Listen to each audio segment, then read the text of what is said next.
Oh, wow. Thank you so much. I am both equally happy and terrified to be standing here to speak to you. One of the most common questions I got asked after MasterChef was, why'd you apply? And without fail, I'd say, I come from a family that loves to cook. I wanted to test my skills and push myself. And it's not untrue, but it's not the whole story. The truth is, every time I spout this rehearsed answer, a certain face pops into my mind. And it's the face of my friend, Rio. I met Rio in 2013. We were both in The Hague as part of an international peace and security working group. I was trying to be a very serious person back then. I had a 10-year plan, and I felt like I had to tread that straight and narrow path to corporate success. Rio was the opposite. I mean, she was genuinely raised by hippies in the mountains. And her overarching goal was to be a good human. Not just in a philanthropic sense, but to experience everything she could. All the thrill and love and boldness that this world has to offer. And when I think of Rio, I see eyes with green and hazel swirls, kind of like a chocolate and green tea soft serve. I see blushing lips and an almost sharp ridge the length of a nose. And that loud Californian lilt in her voice, it just made her sound so positive and fearless. But the reality is, Rio had actually experienced a lot of fear and chaos and solitude in her life. And she used to say, with every fear she overcame, the world looked a little different. So one day I asked her, what's the world look like to you now? As I covered her toes in prickly cold sand. It was just the two of us alone on this beach in The Hague. And it was just before dawn. We'd partied all night and somehow found ourselves wrapped in a doona together on this beach. We'd ripped this doona off someone's bed back at the house. And she said, it looks pretty good from here. You make my world a little less lonely. And I looked up at her face and she was staring right at me. And oh my God, it was like out of some sort of stupid Christmas rom-com. I felt hot and gassy. And I said the only thing I could think of, I think I like you. And she laughed. You think or you do? And I panicked. Well, do you like me? And her eyes twinkled, and God damn, those gentle creases at the corner of her eyes as she smiled. Oh, no, she said. You don't get to hedge your bets. Tell me how you feel. And I couldn't look at her anymore, even though I wanted to. You see, I'd grown up with this idea that making prolonged eye contact with someone was far too confronting, too intimate. And so I stared at my feet, buried in the cold, damp sand, and I just wanted my whole body to sink in its darkness. But all summer, Rio had been encouraging me to reflect on this sort of internal shame, this unnecessary shame. And she wanted me to express myself. I'm scared, I said. And I could feel her watching me, head tilted, daring me to look up at her. And there was this awkward beat.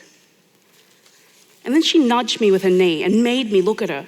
And I stared back at those green tea eyes. And maybe it was the sky turning pink and blue, but they seemed so much more golden now. And she leant in. Doing things and saying things you're afraid to makes you brave, she said.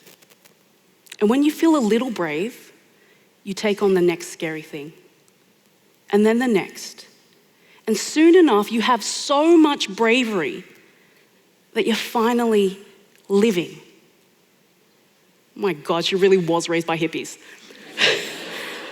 And by this stage, we'd made eye contact for a full 27 seconds and my ears were surely on fire. And then she leant all the way in and she kissed my bottom lip and I found that moment of bravery and I leant in, my lips chasing hers. But she'd already backed off. She said it was pretty obvious we liked each other. But she was still in love with someone else back in Chile. She'd promised him that she'd return and work things out. I'm sorry, she said softly as she shuffled closer and put her head on my shoulder, and I was crushed. In a matter of days, I'd be returning to a life that I wasn't sure would make me happy. I mean, sure, really solid education, strong family principles, and a corporate ladder to climb. It sounded so secure. But I was underwhelmed and unsatisfied. Meeting Rio and being instantly drawn to her had triggered some sort of transformation in me.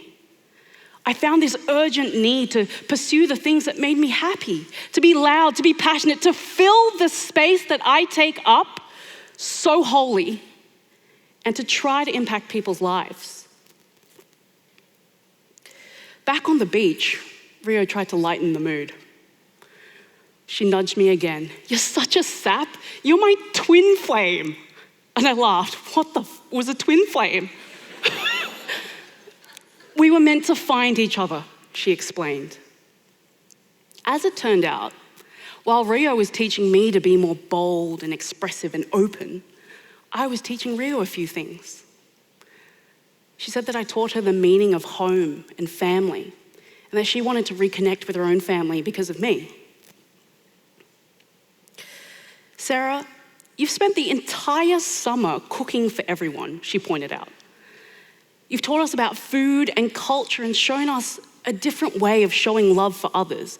I'm pretty sure food and cooking is what makes you happy. Maybe you could do something with that." And I just stared at her. Give up my career as a lawyer? Pursue my passions? Be happy? Surely my stereotypical Asian parents would disown me. Fast forward to 2016. I'd lost touch with Rio, and I'd spent the last 3 years in a life that was perfectly fine. I was climbing that corporate ladder. But every week and every spare moment, I was cooking. I was cooking elaborate meals, learning about food, experimenting, and on some level, I was still unfulfilled.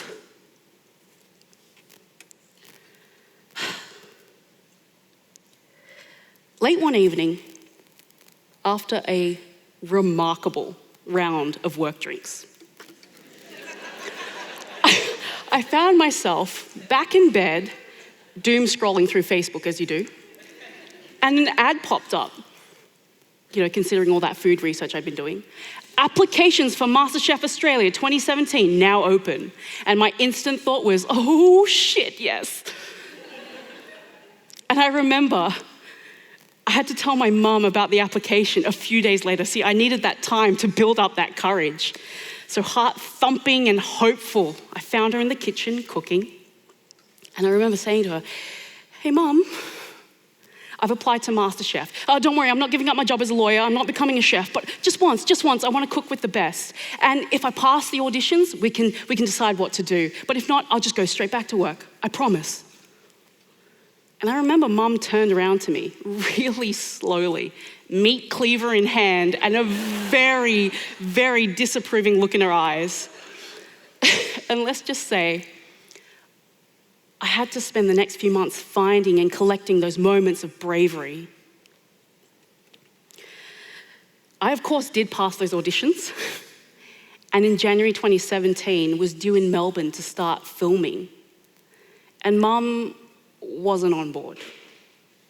And that feeling of going against the grain and failing expectation, it ate at me. It really messed me up. But I'd collected all of these moments of bravery and felt like I had to see this through, just for the sake of my happiness. And I shit you not, the first day I got to Melbourne, I was an absolute wreck. I received this text message from an unknown number, and it says, "Hi Sarah, it's Rio. I can't believe we haven't spoken for so long. I think of you often, and I wonder what you're doing. Wherever you are, I hope you're being brave. I'm back in Cali, and I'm back in Cali with my family. We're heading into the mountains. I hope I'll see you soon." Twin flame! And of course, I ended up doing the MasterChef thing twice. I mean, it made me happy. But looking back, applying to MasterChef was never about testing my skill. It was about proving that I wasn't limited by the expectations of my parents or culture, that I could do something that was fulfilling and fun and extraordinary just for myself. And I guess without experiencing Rio's friendship, I never would have had the bravery to accept and practice the kindness that I owed myself, or embrace that growth that comes from overcoming fear. I never would have cooked for hundreds of people. I never would have written a cookbook. I never would have appeared on telly or shared a little part of my heart and soul with so many people. And I guess it's just like Rio says. Doing things and saying things that you're afraid to makes you brave. And once you feel a little brave, you take on the next scary thing, and then the next. And soon enough, you have so much bravery, you're finally living. I wish you all a moment of bravery.